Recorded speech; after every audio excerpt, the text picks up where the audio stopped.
you guys, what's up? Welcome back to my channel. Welcome to my first video of 2024. I'm kind of feeling the pressure. I feel like I've got to bring my best. New year, new me, new content. But in reality, it's just same old me sitting on my office floor, ready to talk about all things finance. I'm so excited for this video. In previous years, I've done one big reset, but I decided to break it down a little bit this year. So I just uploaded my prepping for 2024 vlog where I did like all the boring tasks that I've just been putting off for far too long, like organizing my pantry. And I'm gonna film my 2024 goal setting and vision board video, which I'm really excited about. But today's video is gonna be a big financial reset. I'm going to talk through my financial goals for this year and also reflect on how we went with our goals last year. We're going to set up our 2024 budget together. And then I also want to go through, almost do like a money wrap up, if you will, like Spotify wrap up, but for my budget. I've been using the same spreadsheet for the last 12 months.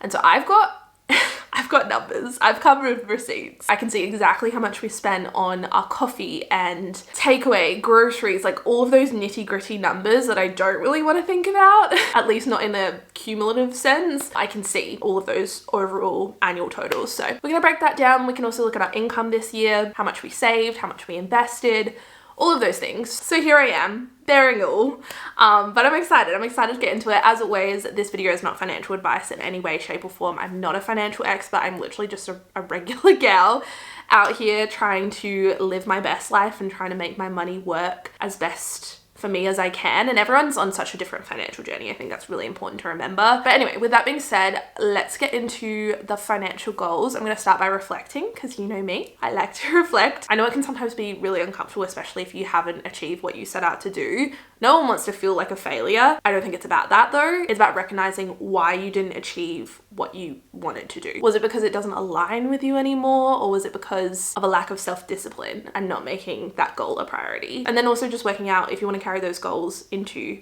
the new year. So we're going to go through my financial goals. I actually set quite a few. First one was to have a 5-figure month, which we did do. We also wanted to buy a new car, which we also did do. In full transparency, it's no secret, we did take out a car loan though. So, I mean, technically we bought it and we put down like a substantial down payment. I don't know if that's the right word. I feel like that's related to houses, but we put a substantial amount towards it of our own money, and I'm proud of us for that. And I'm also even more proud of how much we've managed to pay off that car loan in the last 6 months that we've had it. So yeah, we did buy a new car. Next goal was to increase our emergency fund to $15,000, which we managed to do. And then once we hit that, I set a new goal, which was to increase our emergency fund to $20,000. This is the one goal that we didn't quite get there with.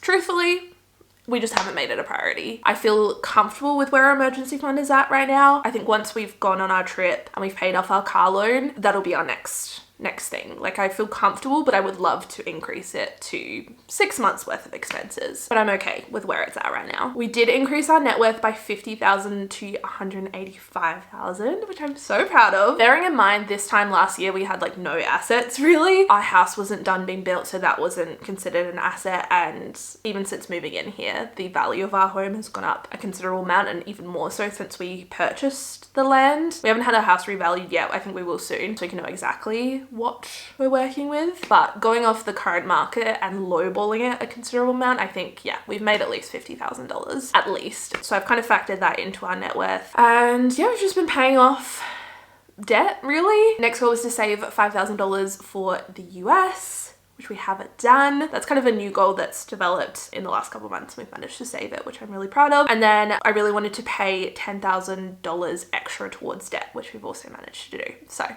feeling really proud of us. Other than increasing our emergency fund to $20,000, we have achieved every single thing that we set out to do this year, which is crazy. It's been such a good year in more ways than one, but especially financially. I'm feeling so lucky to be in this position. It's definitely not come without its challenges and it's hard work, obviously. It hasn't always been like this, and I'm sure it won't always be like this. There's always ebbs and flows to anything in life, but we're in a really good position right now and I'm feeling proud.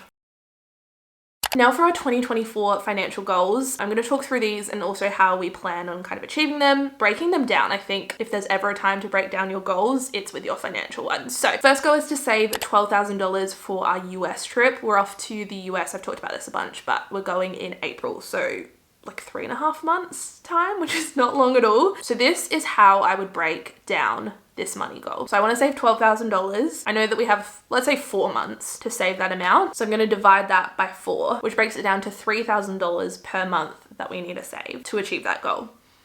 Pretty simple, but I know sometimes with big financial goals, like for instance, if you want to save $20,000 by the end of 2024, that can just seem incredibly daunting and really far-fetched. It doesn't seem attainable. When you break down $20,000 monthly, it becomes so much more achievable. $1,666 that you would need to save to achieve that goal. And that just seems so much more achievable, you know? It's something you can easily factor into your monthly budget. Or maybe it's not. Maybe you look at your budget and you're like, I don't have a spare $1,500 to save. Like that's just not gonna happen. It's at that point working out how much you can actually save realistically and then adjusting your yearly goals so that you're able to actually achieve it. I hope that makes sense. So yeah, save $12,000 for our US trip. I think we've saved like just over $6,000 at this point, and I would love to have just under $20,000. The more the merrier, obviously. Next goal is to pay off our car loan. Our current balance on our car loan is just over $18,500. So like a reasonable amount still left, but I know that we can do this. Again, we're breaking it down across the year. It's just over $1,500 that we'll need to pay towards our car loan. Probably a little bit more if we factor in interest, and I should really get my interest calculator out and really work out what it would be. But let's say like $1,600. That seems attainable to me. This one might be a little bit far-fetched considering everything else that we want to do with traveling and paying off our personal debt, but I would love to increase our emergency fund to $25,000. I've run the numbers and going off our current income and our current spending, it would be a bit of a stretch, but I am quietly confident that not only will we be able to increase our income this year at some point in whatever way that might be, but I'm also quietly confident that we'll be able to curb some of our spending. I'm just feeling quietly confident and I can't quite explain it. This is not a smart goal. It's not. It's measurable, it's specific, but it's not attainable. At this point, as I'm sitting in front of you, it's not attainable, but it is in my mind. And I'm gonna put it on my vision board. And pretty much anything I put on that vision board usually comes to life. So with a bit of hustle, a bit of a grind, I think we can get there. So watch this space, I guess. Next goal is to invest every month. I haven't put a specific amount here because we have some other quite hefty financial goals. Little bits across the year really do add up. And then last goal is to have 3 no spend months in 2024. Or I shouldn't say no spend, but low spend months. I did this back in September and it was such a good way to reset my spending habits. I hadn't realized how much my spending had become so habitual. And so yeah, curbing that spending and just being a lot more mindful about what I was spending my money on. So yeah, those are my financial goals for 2024. I'm going to scoot on over to my desktop computer now and we're going to bring up our budget and have a look at how we went for 2023. I've got my 2023 budgeting spreadsheet up here. We're going to walk through all the different tabs, look at our annual totals. I always get questions about where this spreadsheet is from. I didn't make it. I wish I did. I wish I was a genius. This is literally just a random spreadsheet that I downloaded 12 months ago and have fell in love with. The masterminds behind this spreadsheet are CoPlenty. They actually just recently rebranded to CoPlenty and they're kindly sponsoring this video. It's so cool to have fostered this really organic relationship with such a cool business. As I said, literally just downloaded it, started using it myself. A bunch of you guys also downloaded it and started using it. And so yeah, they're kindly sponsoring this video. But as I said, I've been using this all on my own for the last 12 months and will continue to for the foreseeable future because it's the best. It's not only beautiful and aesthetic, but it's just so functional and there's so much detail. They have quite a few different budgeting spreadsheets depending on how you like to do things and how much detail you really want to go into, but the more detail the better for me. So I have a link to their website down below and you can also use my discount code smileycitrus10 to save some money on your new budgeting spreadsheet for 2024. They've also been nice enough to make a little tweak, which I'm really excited about. You guys know previously I had a monthly rollover as like an income source, even though it's not technically income, it's just money I'm carrying over from the previous month that we haven't spent. And so they've actually updated the formula. So any money left to spend will then carry over to the new month, which is super cool, and it's not tracked as an income source, so I can get like an accurate overview of our income. So speaking of income, I'm going to pull up the annual dashboard, which is now beautifully filled out. At the beginning of this year it was all blank and I was like, I can't wait to see at the end of 2023, and here we are already. We've got all the little graphs, all of the full numbers, so I'm gonna kind of talk through some of these, any that are like of interest. This looks very similar if you guys watch my monthly resets. It looks very similar to a monthly spread. We've got like our balance overview, our spending overview, but this is across the whole year. So our total income this year was $148,877.04. That's after tax, which is pretty cool. I feel like I need to update that. I've been saying on like TikTok and in my Instagram reels Any of my short form content, I've been saying that we're on like $180,000 combined income, but now I feel like that is not the case. So it's cool to see like exactly how much, because my income fluctuates with my social media. It's hard to get a real grasp of what that is, but it's definitely, yeah, more than $180,000. So I've been lying.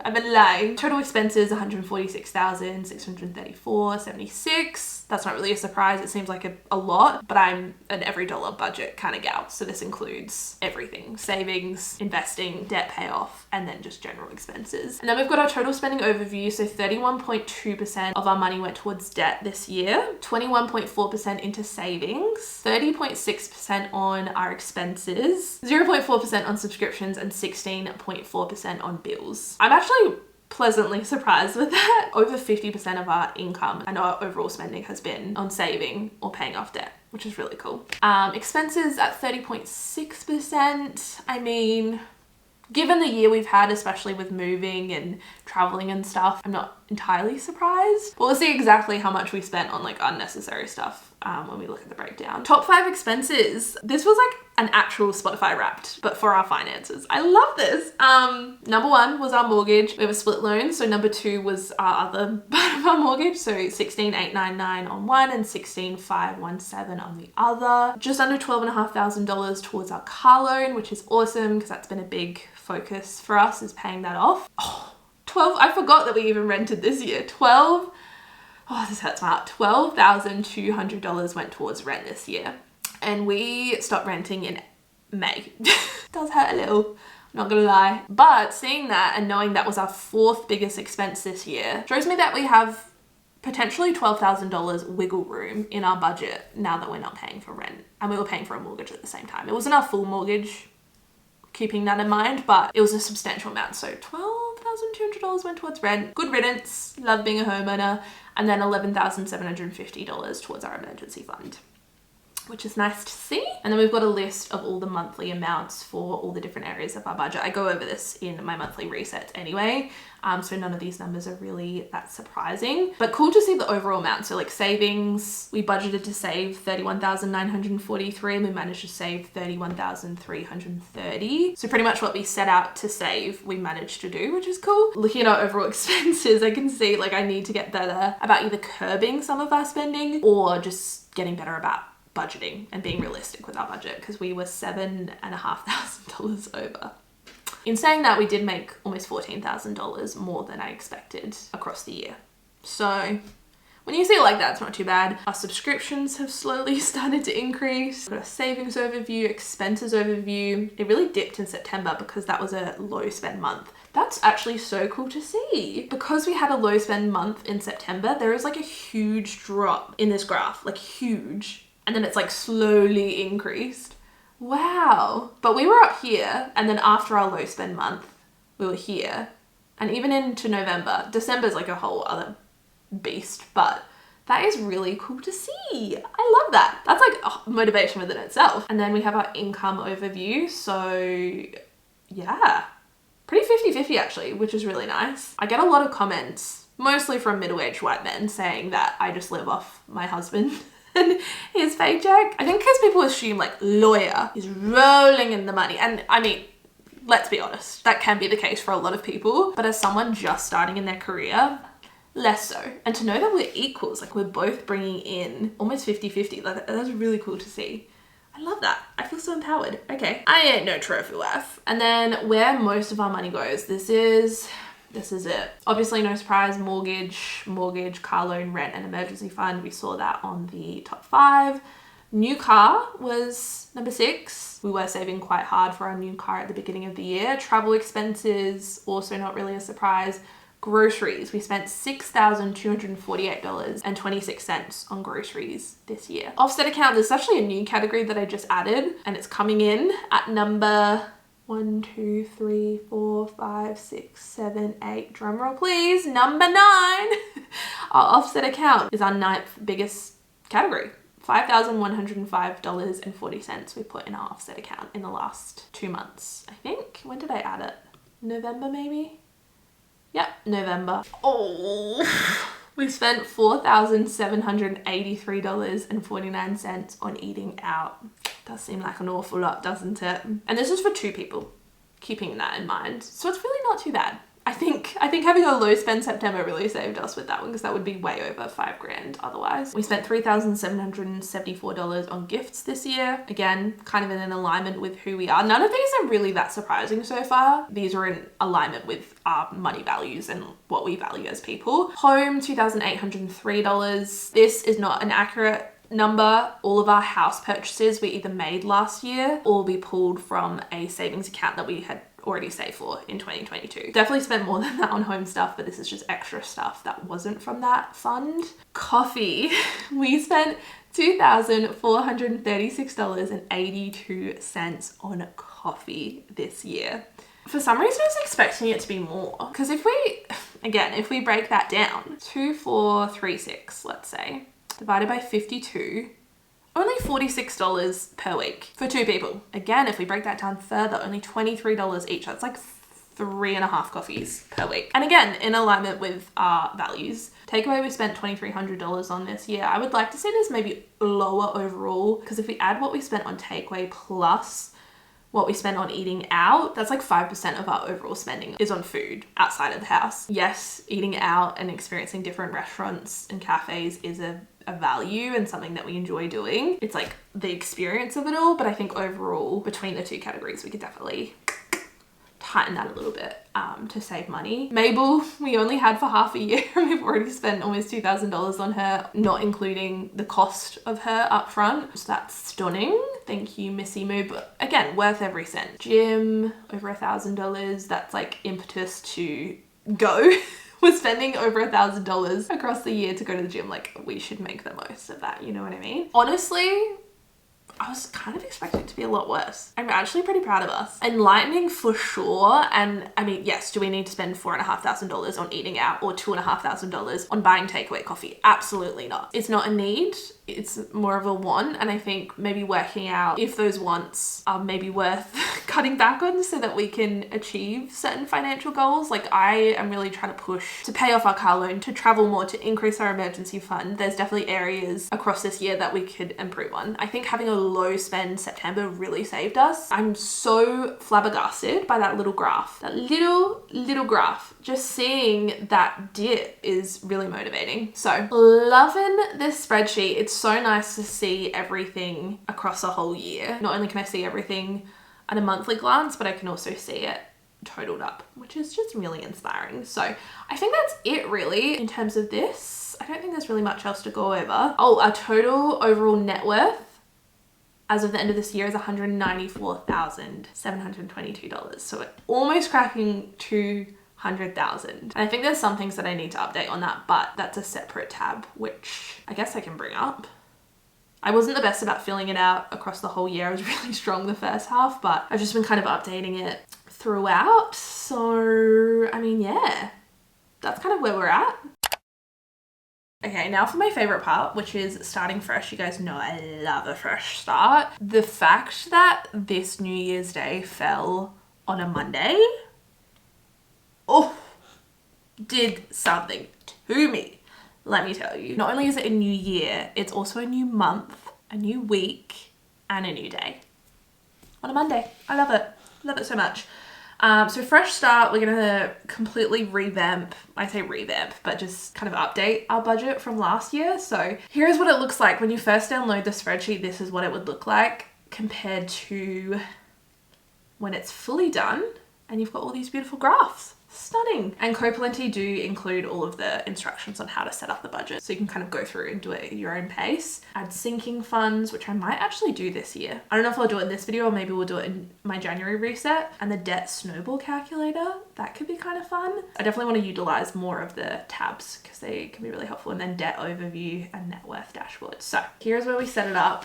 I'm just going to start by inputting the ones I know. So next paycheck. Number 1, number 2, Ella's paycheck, number 1. Whatever I'm inputting in here will basically carry over to my monthly budget. You can see there. So I'm basically just updating what our monthly budget looks like. And then we've got business income, Monthly rollover I don't have to include in our income because CoPlenty updated the formula, which I'm really excited about. And then we've got our third paycheck because sometimes we do have a 3 paycheck month. Keeping it super simple. I don't think there'll be anything else in there. Then for bills, we can finally be done with the rent bill. This has been chilling on my monthly budget every single month and now it's gone. We can remove that one. I can hear Mabel Moo coming. Is that my Mabel Moo? Hello, beautiful. Look at that tail. You're so funny. Yeah, I think that's all for now. I can always add to it at any point if I need to. Subscriptions, we now have quite a few. Sorry, I'm getting so confused flicking between. We've got Spotify, Amazon, Disney, and Apple. Will it let me copy and paste? Surely. Stunning. For our variable expenses, I could definitely just copy and paste these from last year, but I want to be really intentional about it and I'm going to try and order it in the value. So like what's the most important to us versus the least important. Some of these are going to be tricky. We'll see. We'll give it a go. I'm going to add a new category as date night. I really want to be, this is one of my goals and I'll go into this in my 2024 reset goal setting video, but Nick and I have decided that we want to be a lot more intentional about date nights and just like making time for each other. I think as two young professionals, it can be really easy to let those things fall by the wayside. I think when you feel so secure in a relationship and there's so much trust with one another, it's almost like default that that's the first thing that you kind of let slip when you have so much other stuff going on. So date night is going to be added to the budget so we can be really, really intentional. I'm also going to have a look at my other financial goals and just like goals in general that I've set to see if we need to add any other separate categories. Let's have a look. I've taken things off screen because I needed to concentrate and you just didn't need to hear me heavy breathing as I did that. But I've input all of our variable expenses, added a cute little emoji, and I'm feeling good about it. I tried, as I said, to order it from the spending that we value the most to the least. I'm feeling pretty good about it. Now to add our savings. So first thing that comes to mind is travel. It's a big one, particularly for our US trip. That's a big financial goal. And then just in general, like if there's any other trips that we have coming up that we want to set money aside for. What else did we have last year? New car, don't need that. Europe, not relevant. New house, not relevant. Rainy day fund, not relevant. We'll do offset account. I think that's a big one. So this is like our general savings slash emergency fund. I don't know if this is the best way of breaking it down, but I'm just going to leave it like that for now. Because basically the way we have our account set up right now, any money that we're saving for travel, we're just putting in an offset account because it offsets some of the interest on our home loan. It just makes the most sense. But I want to be able to track it. So I'm going to leave our offset account as just general savings. We can always update this if we need to, if it's just not working. Emergency fund. That's something I want to prioritize in the second half of the year. And then ETFs. That's our investments. Got to add a little emoji. There we go. And then I've added our debt. So mortgage, car loan. I think that's it. And then this is what it will look like on a monthly basis. So very similar to what it was last year. I've just kind of specified things, changed the order, updated our savings, removed some of our bills like rent that we don't have to pay for anymore.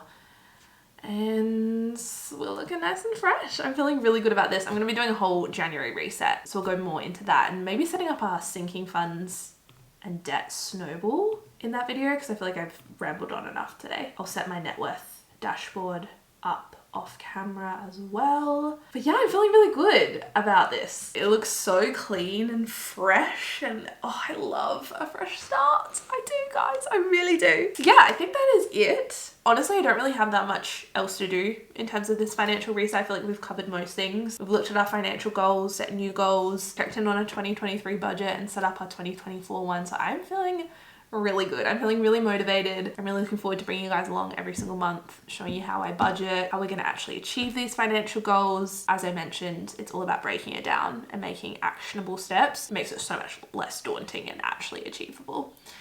So yes. Again, a big thank you to CoPlenty for working with me in today's video. If you do want to check out this spreadsheet, my link will be down below. Make sure you use my code smileycitrus10 to save some money. And I hope you guys have the best 2024 ever. I love you guys so much, and I'll see you very, very soon for another video. Bye guys.